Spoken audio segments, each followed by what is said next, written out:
So hello guys, आपका एक और नई वीडियो में स्वागत है। सो गाइस, इस वीडियो में हम बात करेंगे हम भोली विच इज़ रिटन बाय के अब्बास, उस चैप्टर की समरी। सो गाइस, पहले मैं समरीज ला रहा हूँ चैप्टर्स की, उसके बाद हम धीरे धीरे जाके हम उनको वर्ड टू वर्ड एक्सप्लेन करेंगे। सो गाइस, चैप्टर शुरू होता है हमारे एक छोटा सा विलेज है, उसमें एक नंबरदार रामलाल है। नंबरदार क्या होता है? रेवेन्यू ऑफिशियल, जो रेवेन्यू कलेक्ट करता है। उसके यहाँ एक बेटी पैदा होती है जिसका नाम होता है Sulekha. So her real name is Sulekha, but since her childhood everyone had started calling her Bholi. Bholi the सिंपलेटन। सिंपलेटन का मतलब होता है जो, मतलब बहुत ही भोला हो, मतलब भोला वर्ड से ही समझ रहे हैं, जिस या फिर जिसको हम थोड़ा नेगेटिव में, मतलब कि शी इज़ डम्ब काउ ऐसे बोलते हैं, तब हम इस वर्ड को यूज़ करते हैं। क्यों? जब वो तकरीबन 10 महीने की थी, तब she had fallen off her coat. Coat होते हैं बेड, वो जो छोटे बच्चों का बेड होता है, उसमें से गिर गई थी। सो हर हेड वॉज डैमेज्ड। तो उसके सर पे चोट आ गई थी, जिसकी वजह से she had a problem of understanding. She had become a simpleton because of that her accident. समझ गए होंगे, सर पे चोट लगी तो सर पे असर हुआ, तो उसके माइंड की प्रोसेसिंग स्लो हो गई। यह हुआ जब वो पैदा हुई। वो she was a pretty fair girl, मतलब एक खूबसूरत लड़की पैदा हुई थी, मतलब अच्छी लड़की थी। But when she was 2 years उसको हो गया स्मॉल पॉक्स। स्मॉल पॉक्स एक तरह की बीमारी है जिसकी उसके फेस पे पोक मार्क्स हो गए थे। पोक मार्क्स आपको पता हो, जैसे चिकन पॉक्स में था नहीं जो, तो वैसे ही है, उसी से रिलेटेड है। सो यहाँ पे ये होता है। अब हमें थोड़ा इसका बताया हुआ है कि रामलाल के बारे में थोड़ा बताया हुआ है। रेवेन्यू ऑफिशियल है, मतलब अच्छी फैमिली है, मतलब अच्छी फैमिली मतलब फाइनेंशियल प्रॉब्लम नहीं है कोई भी। उसके 3 बच्चे और 4 डॉटर्स हैं, मतलब 3 सन्स एंड 4 डॉटर्स। और बच्चों को उसने खूब पढ़ाया लिखाया है, कईयों को दूसरे शहरों में भेजा है कॉलेज में पढ़ने के लिए, बट लड़कियों को उसने नहीं पढ़ाया। लड़कियों को क्यों नहीं पढ़ाया? क्योंकि वहाँ पे जो कहते हैं ना, ऑर्थोडॉक्स पीपल होते हैं, जिनको लगता है कि गर्ल्स को पढ़ाना नहीं चाहिए बिल्कुल भी, तो गर्ल्स को नहीं पढ़ाता। उसकी 4 डॉटर्स थी, सबके नाम दिए हुए हैं। First Radha, second Mangala, third Champa and fourth is भोली।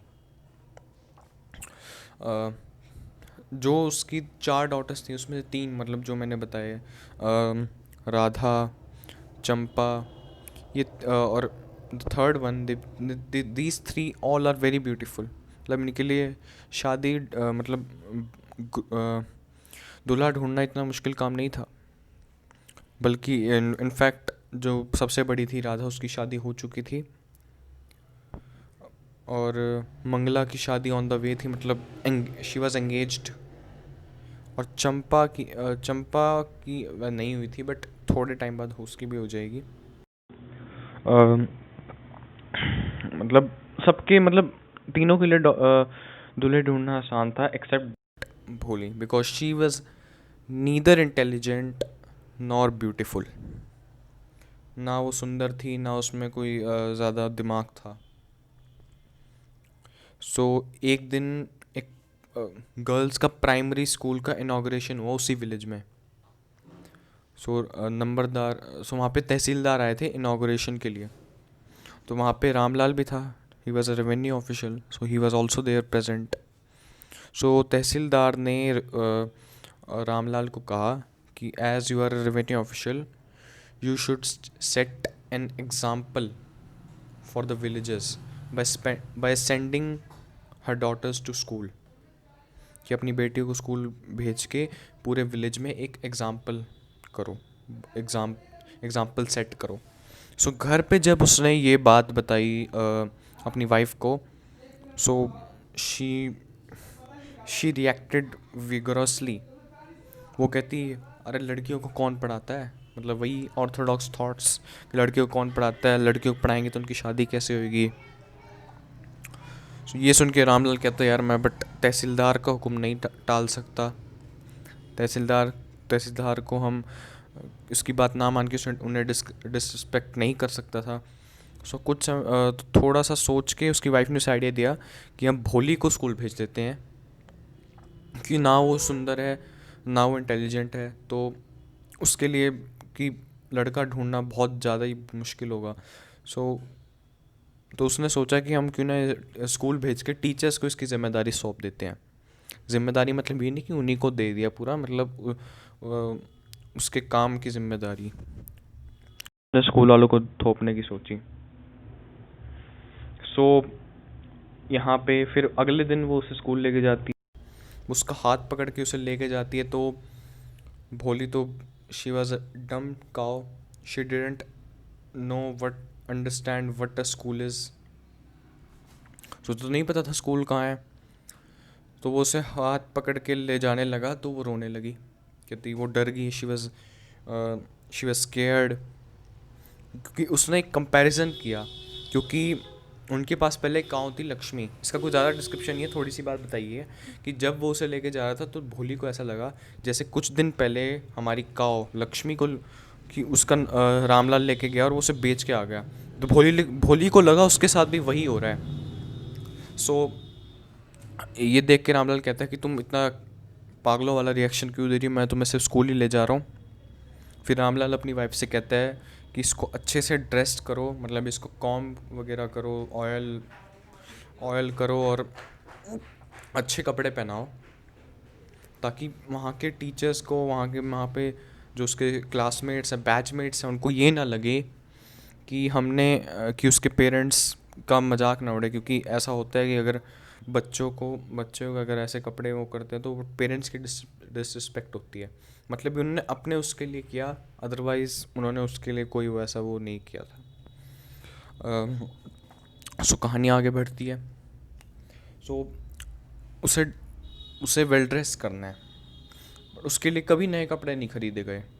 उसको वही कपड़े उसकी एल्डर सिस्टर के कपड़े उसी को पास ऑन होते गए, और जो वो स्कूल में पहन के गई वो उसकी एल्डर सिस्टर चंपा के कपड़े थे। Oh yeah, I just forgot to tell you one thing, that when Bholi was 7 years old, her elder sister Mangla was married। उसकी एक एल्डर सिस्टर हो गई थी। हाँ, तो हम वहीं पे वापस आते हैं। सो चंपा के कपड़े उसे पहनाए गए, मतलब कपड़े पुराने थे बट मतलब प्रेस वगैरह करके अच्छे से पहनाए, गंदे नहीं थे, साफ़ थे कपड़े, वॉश करके उसको अच्छे से नहलाया। उसके मैटेड हेयर थे तो उनको अच्छे से कॉम्ब किया, ऑयल अप्लाई किया उसके बालों पे, तब उसे स्कूल भेज। तब उसे थोड़ा सा लगा कि उसे एक अच्छी जगह लेके जा रहे हैं, जो मतलब उसके घर से तो बेटर होगी, क्योंकि घर में उसका कोई कुछ नहीं, मतलब कोई मतलब ना होना होना एक ही बराबर था, ऐसा ऐसा माना जा रहा है। स्कूल गई। सो वो थोड़ी सी खुश हुई when Ramlal handed her handed भोली टू द हेड मिस्ट्रेस, और फिर वो उसे क्लास में लेके कहा कि आप एक कोने में बैठ जाओ। तो वो थोड़ी सी खुश हुई। क्यों? अपने आसपास अपनी सेम एज की लड़कियों को देख के वो काफ़ी खुश हुई।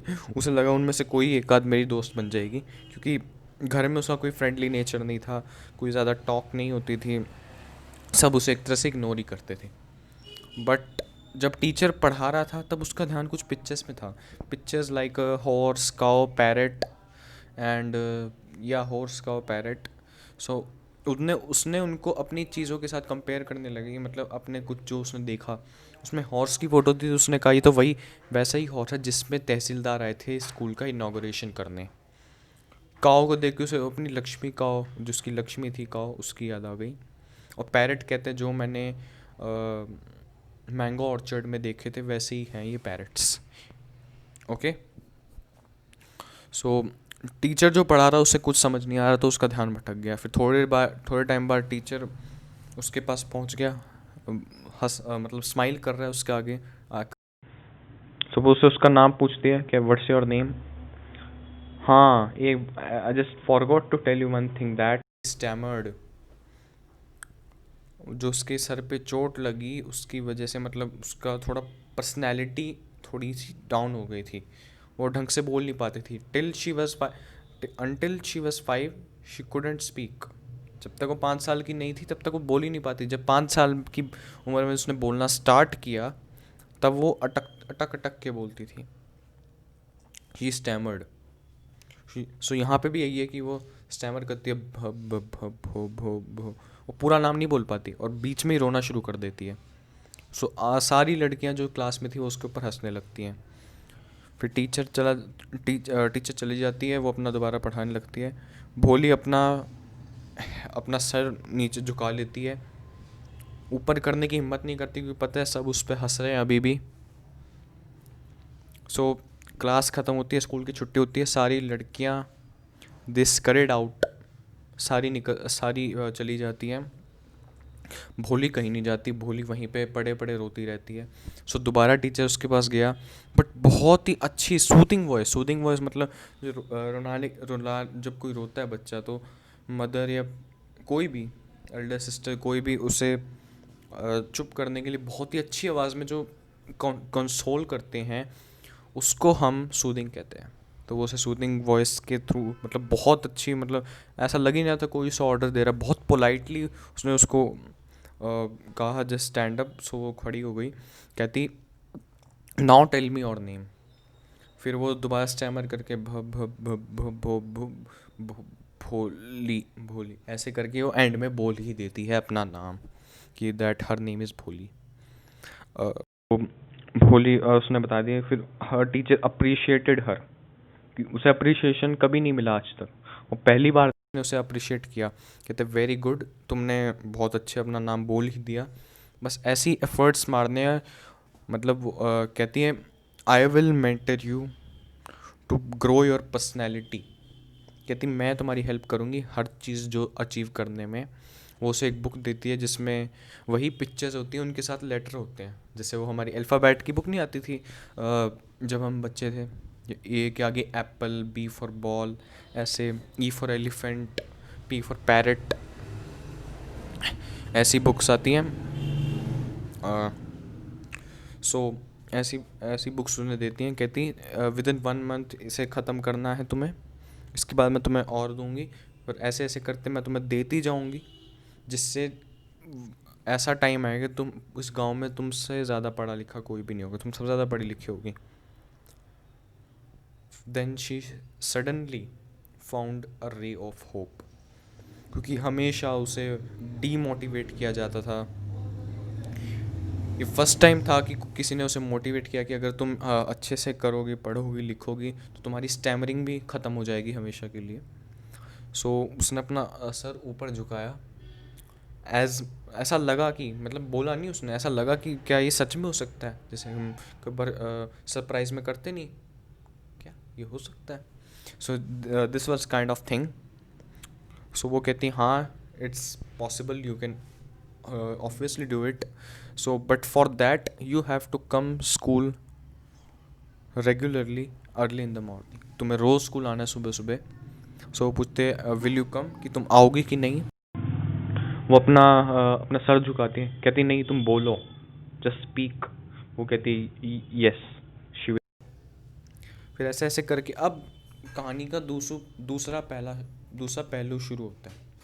दूसरा पहलू शुरू होता है। अब कुछ साल बीतते हैं, विलेज एक स्मॉल टाउन में कन्वर्ट हो जाता है। वहाँ पे रेलवेज़ बनती हैं वहाँ पे, मतलब एक ट्रेन्स रुकने शुरू हो जाती हैं। वो प्राइमरी स्कूल अब हाई स्कूल बन चुका है, हाई स्कूल और सेकेंडरी स्कूल समथिंग। सो अब फिर रामलाल उसकी वाइफ के बीच में कन्वर्सेशन आता है डायरेक्ट, कि हम बिशंबर नाथ का मैरिज प्रपोज़ल एक्सेप्ट कर लें। बिशंबर नाथ या किसी ब्राइड ग्रूम का उन्हें प्रपोज़ल आया होगा भोली के लिए कि वो भोली से शादी करना चाहते हैं, क्या हमें उसका प्रपोज़ल एक्सेप्ट करना चाहिए। हर वाइफ सेड यस, हाँ हमें बिल्कुल करना चाहिए। मतलब यस भी काफ़ी जोश में कहा कि हाँ यार कर लेते हैं, उसे कोई मिल रहा है, बहुत बड़ी बात है। बट रामलाल थोड़ा सा ऑब्जेक्शन दिखाते, कहते हैं he is almost my age, मतलब he is too old for her, और she is too old for her. उसके बच्चे, उसके ऑलरेडी बच्चे हैं, उसकी फर्स्ट वाइफ के बच्चे हैं, मतलब जो बहुत बड़े हो गए हैं। He also limps, limps means लंगड़ाता, कि तो लंगड़ाता भी है। फिर हर वाइफ, फिर उसकी पत्नी उसे कहती है तो क्या हो गया, 45 to 50 is not a big age for of man. और ये बड़ी, क्योंकि और वो कहते हैं वो इतना अच्छा अमीर लड़का मिल रहा है, मतलब ग्रोसरिस्ट है, और कहते हैं उसके अकाउंट में हज़ारों रुपए हैं। उस टाइम हज़ारों की वैल्यू बहुत ज़्यादा होती थी, यहाँ के अब तो यहाँ पे कोई और करेंसी हो, बट ये बहुत पहले की पोएम है। सो हज़ार तकरीबन लाखों से ऊपर ही होगा। हाँ, कहते तो हमें ये नहीं सोचना चाहिए। फिर रामलाल है, कहते फिर क्या भोली क्या कहेगी, फिर हर वाइफ सेड, यार अरे वो क्या कहेगी, वो तो शी इज़ अ डम cow, she does not know anything, हम मेरी बात मानो, ये रिश्ता कर लो। ऐसा करके रामलाल को मना लेते, रामलाल भी मान जाता है, कोई ज़्यादा डिसअप्रूव नहीं दिखाता, अपना डिस्प्लेजर नहीं दिखाता। भोली अपने अपने मतलब आसपास ही होगी, मतलब किसी और कमरे में देख के दोनों की बातें सुन रही होती है। शादी का दिन है, बारात, मतलब बिशंबर नाथ आया, बारात में पूरा नाचते धमाका हो गया, मतलब there was too much splendour, I mean to say, बहुत मतलब एनर्जी होती है, जैसे एक बहुत मज़ा आ गया, जब शादियों में होता है, जब बारात आती है, नाचते हैं तो पूरा मचा देते हैं, बस यही मतलब है इसका। सो रामलाल बड़ा खुश हुआ कि उसकी जिसका उसे बड़ा डर था वो भी अब दूर हो जाएगा। उसकी सिस्टर्स भी आई थी शादी के लिए, वो उससे जल रही थी कि उसको इतना अच्छा लड़का मिल रहा है। सो टाइम आया वर्णमाला पहनाने का, वर्ण सॉरी आई मीन टू से फूलों का हार, वो जो होता है, जो भी कहते हैं उसे उसे वो पहनाने का टाइम आया। गार्लैंड, इंग्लिश में गार्लैंड कहते हैं, तो गार्लैंड वो पहनाने का टाइम आया। तो जब उसने उसकी झलक देखी तो कहा इसके चेहरे पे तो पॉक मार्क्स हैं। उसने अपने साथ वाले दोस्त से कहा तुमने देखा इसके तो पॉक मार्क्स हैं। तो उसका दोस्त उसे कहता है, नाम नहीं है कोई दोस्त का दे रखा हमें, कहता है तुम भी तो ओल्ड, तुम भी जवान नहीं हो। कहता है तो क्या हुआ, अब अगर मुझे इससे शादी करनी है तो इसके पिता को मुझे 5,000 रुपये देने पड़ेंगे। कहता है मतलब डाउरी मांग रहा है, एक तरीके से दहेज मांग रहा है।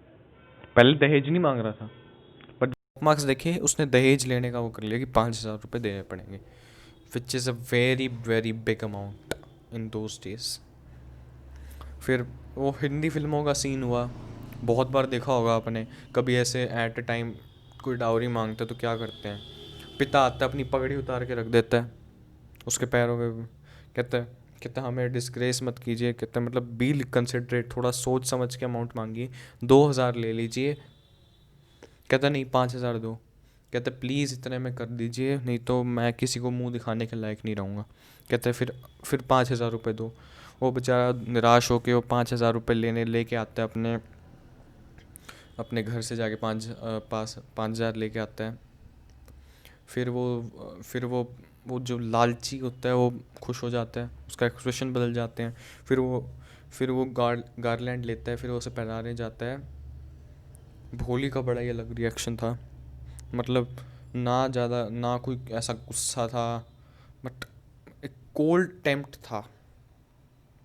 इसको थोड़ा डीप में समझना पड़ेगा। कोल्ड टेम्प्ट, गुस्सा नहीं है, ना ज़्यादा कोई मारने उसका मन हो, बस नॉर्मल जो गुस्सा आता है आपको किसी पे जब आप कुछ कर नहीं सकते, वैसा एक एक्सप्रेशन था कोल्ड टेम्प्ट।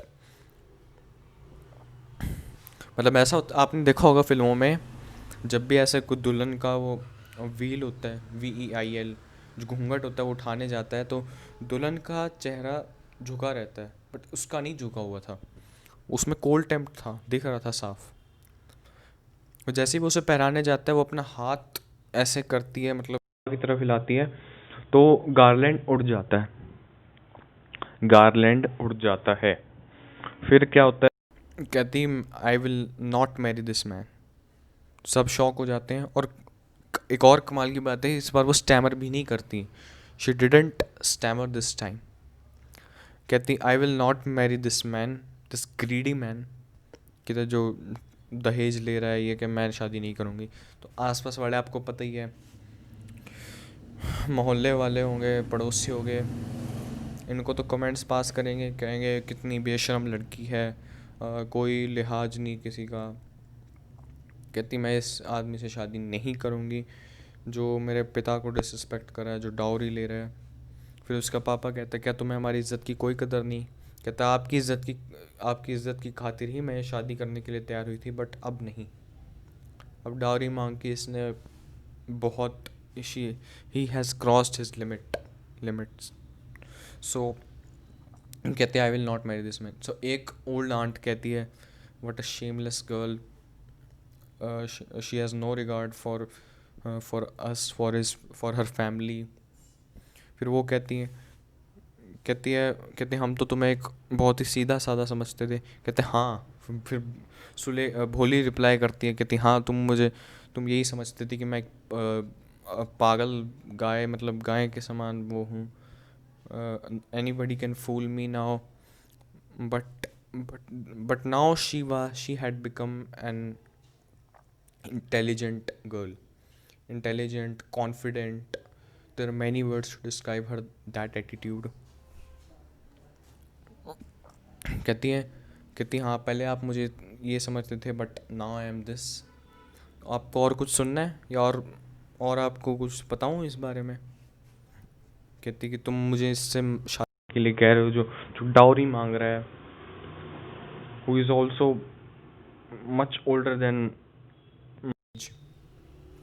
ये करके फिर बारात वो ले जाता है वापस, वो आसपास की भीड़ ख़त्म। फिर रामलाल उससे कहता है कि अब तुमसे शादी कौन करेगा? भोली नहीं, अब यहाँ पे बड़ा ही कमाल का वो होता है, जिसको समझने वाली चीज़ है कि अब राइटर उसे भोली नहीं सुलेखा कहता है। कि भोली तो इसलिए थी क्योंकि पहले वो नाजुक, मतलब थोड़ी पागल थी, मतलब she was dumb, but now she was intelligent, confident.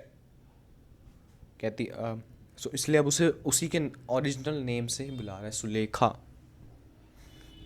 कहते अब तुम सुलेखा ने फिर उसे कहती है, मतलब अपने पापा को कहती है कि आप चिंता मत कीजिए पापा, आप जब बूढ़े हो जाएंगे तब मैं आपको सहारा दूंगी, मतलब मैं आपको सर्व करूंगी, आपकी सेवा करूंगी। और मैं अपने उसी स्कूल में जॉब करूंगी जहाँ से मेरा इतना अच्छा ट्रांसफॉर्मेशन हुआ। फिर वो जैसे आते नहीं बीच में लोग कि एम आई राइट मैम, क्या मतलब जैसे आप किसी को बोल रहे हैं, किससे बात कर रहे हैं और थर्ड पर्सन को बोल रहे हैं, क्या ये सही है? बट उसकी टीचर आती है, टीचर ये सब देख रही होती है, उसको पता है, उसको अच्छी तरह पता है कि क्या सही है क्या गलत, और वो ये देख के खुश होती है कि भोली को भी सब पता लग गया है कि क्या सही है क्या गलत। वो कहती है ऑफ कोर्स, नो प्रॉब्लम। सो अब एंड लाइन ये होती है कि टीचर सबसे ज़्यादा खुश होती है कि मतलब एक अच्छा, she had created a masterpiece who had potential to to change the system. वो मतलब ये होता है ना, अगर कोई केपेबल स्टूडेंट है और टीचर उसको उसको गाइडेंस दे के उसको काफ़ी अच्छा मतलब रिजल्ट दिलवा देता है। जैसे हमारे उसमें ले लीजिए कोई 10th 12th का है, टीचर केपेबल स्टूडेंट है और टीचर की गाइडेंस में बहुत अच्छा रिजल्ट ले आता है और टीचर बहुत खुश होता है।